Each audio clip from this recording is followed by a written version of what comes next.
कि ये नहीं, आप देखें ना, अभी हम थोड़ी देर पहले इंडिया की बात कर रहे थे, चौथी पांचवी छठी मैशत बन गया दुनिया की, 550-600 बिलियन का उसके फॉरेन एक्सचेंज रिजर्व। बहुत से और भी कमियां खामियां हैं, मगर कम से कम ये नौबत नहीं आई जो हम गली गली में कशकोल लेके ठोकरें खाते। रिलेशंस की कि आज 76 साल के बाद पाकिस्तान खित्ते में कहां खड़ा है और जो इसके मुकाबले में दूसरे ममालिक हैं वो कौन। अब ये पोजीशन आ गई है कि पूरी दुनिया इंडिया में आके या तो इन्वेस्टमेंट कर रही है या उनको स्ट्रेटेजिक पार्टनर बनाना चाह रही है, भले वो P5 के ममालिक हों। इंडिया रशिया से भी तेल ले रहा है और अमेरिका से भी दोस्तियां इसको बड़े पैमाने पे जारी कहां से पहुंचे कि हर टेररिस्ट जिसका नाम इंटरनेशनल लेवल पे लिया जाए वो पाकिस्तान से बरामद होता है। इन्होंने जो टेररिज्म इंडिया में की कर तो ली, लेकिन डिड दे अचीव एनीथिंग? क्या इंडिया भाग गया उसके बाद? नो। सारी दुनिया में टेररिस्ट स्टेट कहा गया पाकिस्तान को, एक रोग स्टेट कहा गया।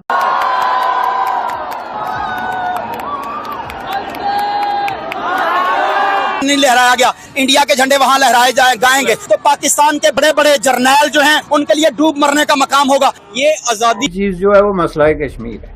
दूसरी चीज जो है वो हिंदुस्तान दुश्मनी है, बल्कि उसको ज्यादा मैं समझता हूँ कि प्लेन लैंग्वेज में हिंदू दुश्मनी के तौर पे अगर आप रखें तो बेहतर है। और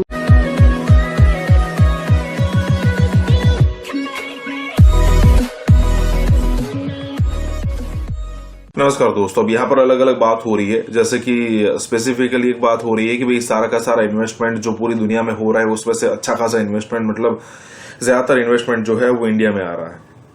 और चाइना के अंदर भी इन्वेस्टमेंट अच्छा खासा कम हो चुका है। अब पिछले दिनों आपने एक रिपोर्ट देखी होगी जिसमें इंडिया को हैवी वेट बताया गया था कि अगर आप यहाँ पर इन्वेस्ट करते हो तो आपको अच्छा खासा रिटर्न यहाँ पर मिलने की पूरी पॉसिबिलिटी है, जबकि चाइना को एकदम नीचे वाले कंट्रीज में दिखाया गया था। इन नीचे वाले कंट्रीज में इसीलिए कि अगर आप यहाँ पर करते हो फिर किसी और कंट्री में भी करते हो तो आपको समानांतर मतलब कि सेम टाइप का रिटर्न मिल सकता है, जबकि इंडिया के अंदर आपको गारंटी है कि सबसे ज्यादा किसी भी कंट्री में अगर मिलेगा तो यहाँ पर मिलेगा। और दूसरी बात यहाँ पर यह भी हो रही है, मतलब ये एक डिफरेंस है कि इंडिया किस तरीके से आगे बढ़ रहा है। और दूसरी बात यहाँ पर यह भी है कि पाकिस्तानियों ने आर्मी हो, ISI हो, पाकिस्तान की गवर्नमेंट हो, जो भी यहाँ पर इन्वॉल्व हो, आतंकवादी ग्रुप हो, इंडिया में इतने ज्यादा मतलब इतने सारे आतंकवादी हमले कराए, लेकिन पाकिस्तान ने अचीव क्या कर लिया? हालांकि ये हमने साबित किया है हर समय पर कि ये पाकिस्तानी ही थे, लेकिन इंडिया मतलब पाकिस्तान ने अचीव क्या कर लिया? क्या इंडिया भाग गया यहाँ से? इंडिया रोते रोते हुए कहीं गया कभी हमें बचा लो? क्या इंडिया कभी भाग गया? इंडिया ने यहाँ पर जो अपनी क्षमता थी उस हिसाब से यहाँ पर सिचुएशन को हैंडल करने की ट्राई की, लेकिन अब सिचुएशन ऐसी है कि पाकिस्तानी आर्मी हो, पाकिस्तानी गवर्नमेंट हो, अब वो पूरी की पूरी तरीके से चाहेगी कि उनके जो भी यहाँ पर आतंकवादी ग्रुप हो गलती से भी वो पाकिस्तान इंडिया के अंदर हमला ना कर दे। मैं आपको बता दूं कि उसके जो आतंकवादी ग्रुप है ना, मतलब पाकिस्तान के अंदर, वो गवर्नमेंट की और आर्मी की और ISI की सुनते नहीं है, लेकिन फिर भी उनको कंट्रोल करने की कोशिश हो रही है, क्योंकि वो आउट ऑफ कंट्रोल है। कई बार उनको पता ही नहीं होता कि भाई वो कर क्या रहे हैं, और यही दिक्कत होती है जब आप ऐसे ग्रुप क्रिएट करते हो। गवर्नमेंट ने खुद ऊपर रहकर क्रिएट किए हैं यहाँ पर 1980 से लेकर फिर जो कश्मीर वाली सिचुएशन हुई तब तक। इसी के साथ ही वीडियो शुरू करते हैं। अब ये पोजीशन आ गई है कि पूरी दुनिया इंडिया में आके या तो इन्वेस्टमेंट कर रही है या उनको स्ट्रेटेजिक पार्टनर बनाना चाह रही है, भले वो P5 के ममालिक हों। इंडिया रशिया से भी तेल ले रहा है और अमेरिका से भी दोस्तियां इसको बड़े पैमाने पे जारी बात है डिस्कस किया जा सकता है। अगर आप ईरान से बात करें, ईरान हमारा बड़ा करीबी दोस्त है, नेबर है, लेकिन अभी ईरान के वजीर खारजा पाकिस्तान आए थे, लेकिन हमने उनको कहा है कि हम आपसे गैस नहीं ले सकते। और डॉक्टर साहब ये भी एक फैक्ट है, आप बिल्कुल सही कह रहे हैं, गैस पाइपलाइन को स्टॉल कर दिया। ये भी एक फैक्ट है कि अगर ईरान से हम लीगली पेट्रोल ले लें और वो पेट्रोल पाकिस्तान भर में 120-130 रुपए लीटर मिलना शुरू हो जाए तो महंगाई तो खत्म हो जाएगी और लोगों को कितना फायदा होगा, लेकिन हम फिर भी नहीं कर रहे हैं। कोई इंटरनेशनल रिलेशन, अमेरिका का प्रेशर है हमारे ऊपर।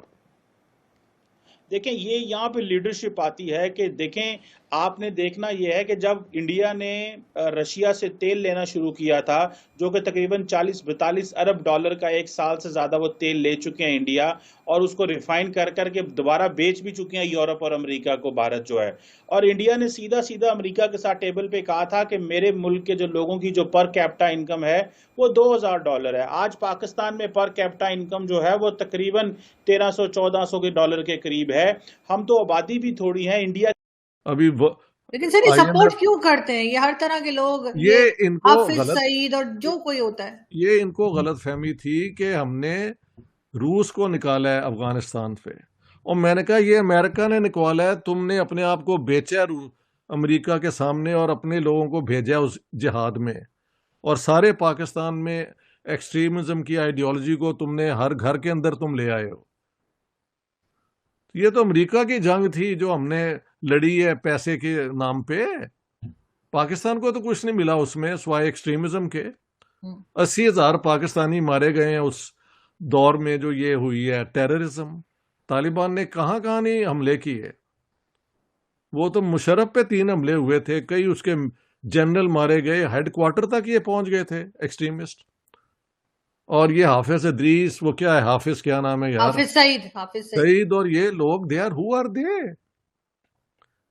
इन्होंने जो टेररिज्म इंडिया में की कर तो ली, लेकिन डिड दे अचीव एनीथिंग? क्या इंडिया भाग गया उसके बाद?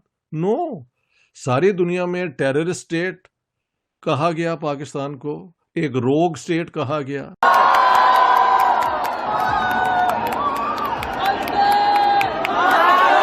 नहीं लहराया गया, इंडिया के झंडे वहां लहराए जाएंगे तो पाकिस्तान के बड़े बड़े जर्नैल जो हैं उनके लिए डूब मरने का मकाम होगा। ये आजादी अगस्त उन्होंने इंडिया का झंडा लगाएंगे, वो सेलिब्रेशन करेंगे सारी, वो सिर्फ इस वजह से कि ये इन्वेस्टमेंट्स की वजह से, और साथ में मोदी की तस्वीर भी लगती है। एग्जैक्टली ना, यानी कि उन्होंने उनके लीडर्स की पिक्चर्स लगती हैं। हम यानी हमारे साथ इसी तरीके से हो रहा है। अगर उन्होंने नहीं किया तो ये मैं यही कहूंगा मास्टर प्लानिंग थी इनकी। कह रहे हैं बेगर्स कांट बी चूजर्स। हाँ जी, हाँ जी। खुद बेकारी बना रहे हैं और फिर हम इज्जत मांग रहे हैं। क्या कह रहे हैं, बेकारी हैं? जी बिल्कुल।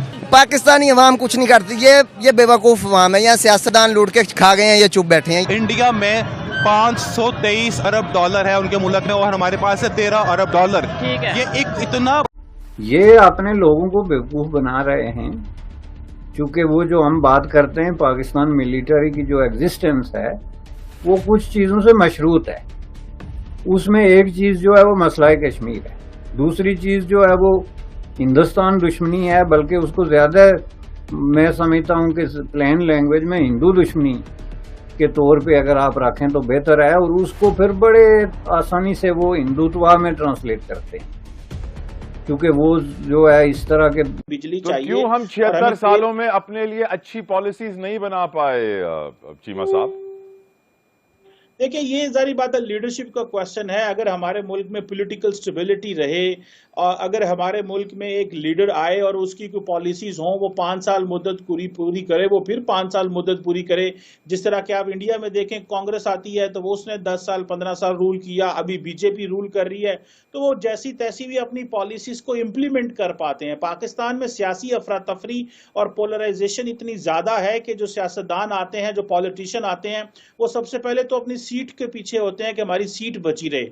वो जैसे ही बैरून मुल्क दौरे करने जाते हैं, कोई लॉन्ग टर्म स्ट्रेटेजिक बेनिफिट्स देखने की बात करते हैं, तो भागे भागे वापस आते हैं कि मेरे खिलाफ कोई साजिश तो नहीं हो रही। सो क्वेश्चन ये है कि अगर हमारे यहाँ पॉलिटिकल स्टेबिलिटी रहे, लीडरशिप खड़ी रहे, तो हम अच्छे फैसले कर सकते हैं। ईरान देखें, अगर हम अगर हम ईरान के साथ इस गैस पाइपलाइन को स्क्रैप करते हैं तो हमें बहुत बड़ी पेनल्टीज भी देनी पड़ सकती है। हमसे नाराज हो गए, बल्कि अब तो सऊदीज और बाकी अरब कंट्रीज के ममालिक वो भी 26 से 28 अरब डॉलर की इन्वेस्टमेंट की बात कर रहे हैं, लेकिन वो भी नाराज हो सकते हैं अगर उनके प्रोजेक्ट्स को कंप्लीट नहीं होते। अगर मुझे आपकी गुफ्तगू से वो याद आ रहा है कि जब सीपेक शुरू हुआ था पाकिस्तान में और 100 अरब डॉलर की इन्वेस्टमेंट का चाइना ने कहा था, उसी वक्त ईरान के अंदर भी उन्होंने प्रोजेक्ट शुरू किए थे और वहां 400 अरब डॉलर की इन्वेस्टमेंट का कहा था। वहां तो इन्वेस्टमेंट हो गई 400 और 400 से ज्यादा की भी, लेकिन यहां 100 कंप्लीट नहीं हुए। जबकि हम जानते हैं कि हम जिस तरह पाकिस्तान जिंदाबाद के नारे लगाते हैं, उस तरह पाक चीन दोस्ती के भी नारे लगाते हैं, पर सैडली उस दोस्ती से भी हम सही तरह फायदा नहीं उठा पाए। चीमा साहब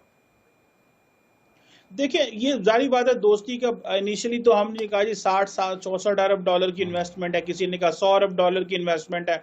अभी हाल ही चाइना के जो वाइस प्रीमियर आए थे तो हमें ये पता चला कि सिर्फ 26 अरब डॉलर जो है वो लगाए गए हैं। दूसरी बात यह है कि चाइनीज हमें बेसिकली नॉन सीरियस समझते हैं कि ये अपनी साइड ऑफ द बार्गेन को कंप्लीट नहीं करते, जो लोन लेते हैं वो देते नहीं।